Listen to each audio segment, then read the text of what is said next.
So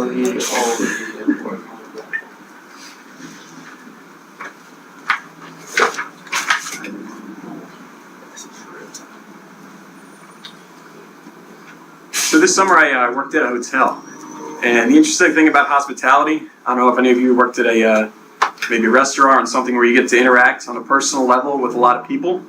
The most interesting thing is that you meet a lot of individuals that you never would have had the opportunity to meet before, that come from all over the world and that operate in very different settings. And this particular hotel is called the Hilton Garden Inn. It's in Hamilton, New Jersey, and right down the road about a mile, they opened up an Amazon distribution center. It was 1.3 million square feet. And the most significant thing about this distribution center is that it was twice the size of a similar distribution center for the same company, Amazon, in North Jersey, which is 800,000 square feet. But this particular one, in my town, employed fewer people. Significantly fewer people.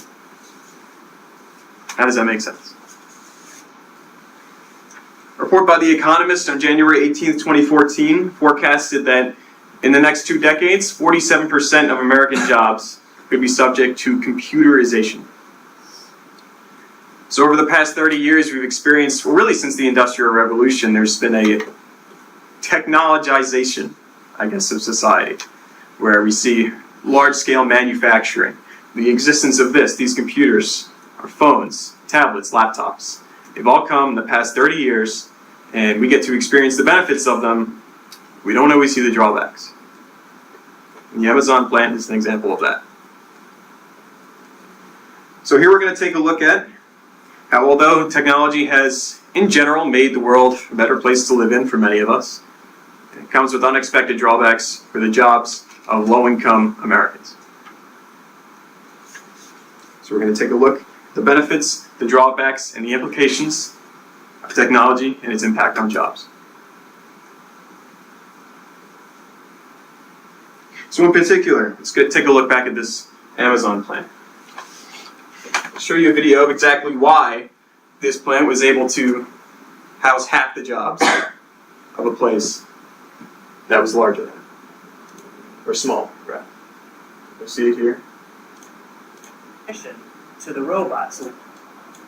What you see here is called the Kiva robot. It was acquired by Amazon in 2012 under the company Kiva Systems. And there's hundreds of robots in this particular factory, and they travel along the ground, reading barcodes, picking up shipments, screwing themselves in, picking them up, and you'll see it. They operate with artificial intelligence, and then they move the shipments to the location that they need to be. This is a job that would require hundreds, if not thousands, of jobs from people. See them operating here. Do you see any people in this picture? And they operate just like that, like clockwork, 8 hours a day. Probably more than that. Because they don't need to stop. All they need to do is charge, and they're back at it the next day. Can't protest. Can't demand higher wages.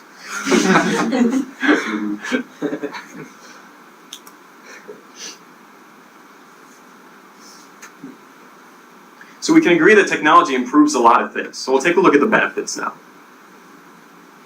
I'll pause this so you guys get the idea.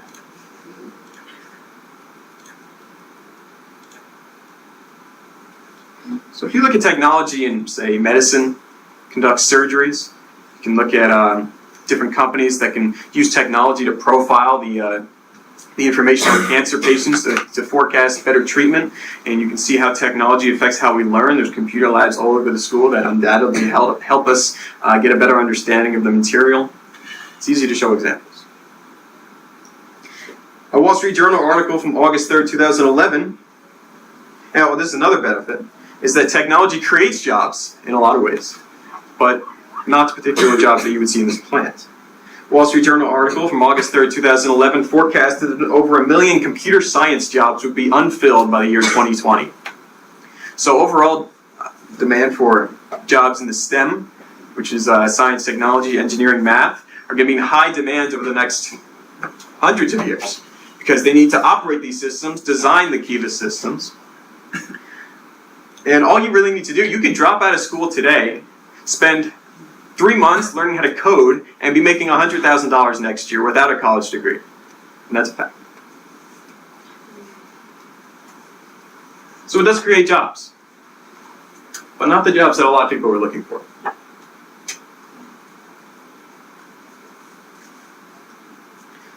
So what are the drawbacks?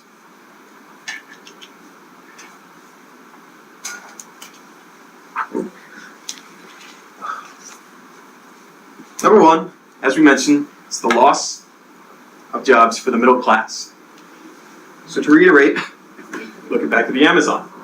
Those jobs that go to the robots could be going to the people down the street that maybe lost their job last year and would typically take a warehouse job to get back on their feet, but now that job isn't quite available.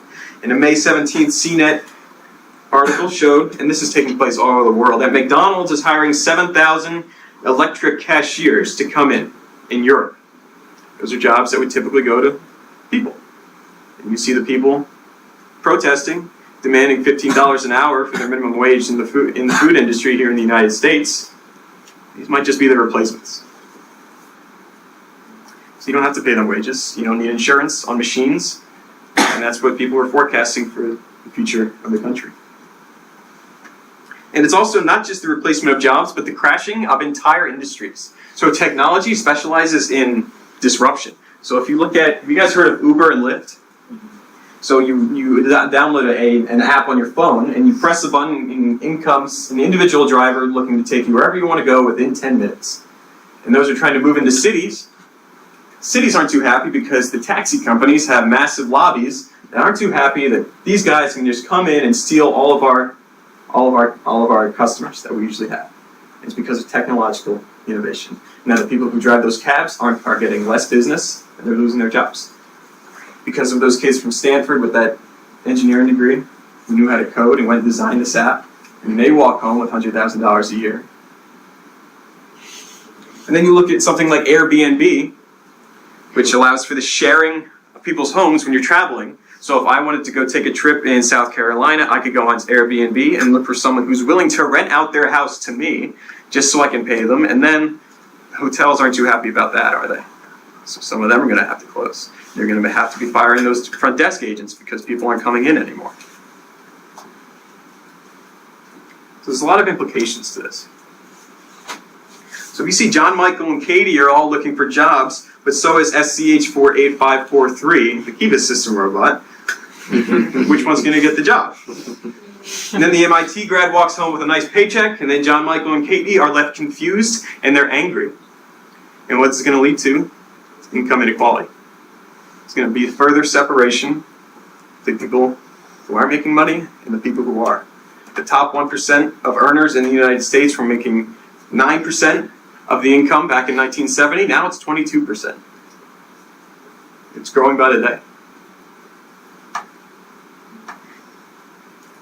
A January 25th, 2014 Guardian article said that San Francisco,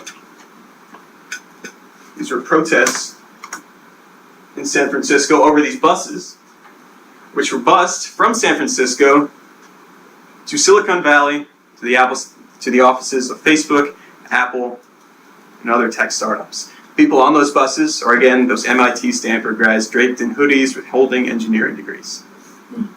They get bused there every day, 6 a.m. out of San Francisco to Silicon Valley, about a 40-minute drive. These people aren't too happy. I wonder why. Because the price of housing has gone way up because the people on this bus can afford it and these people can't.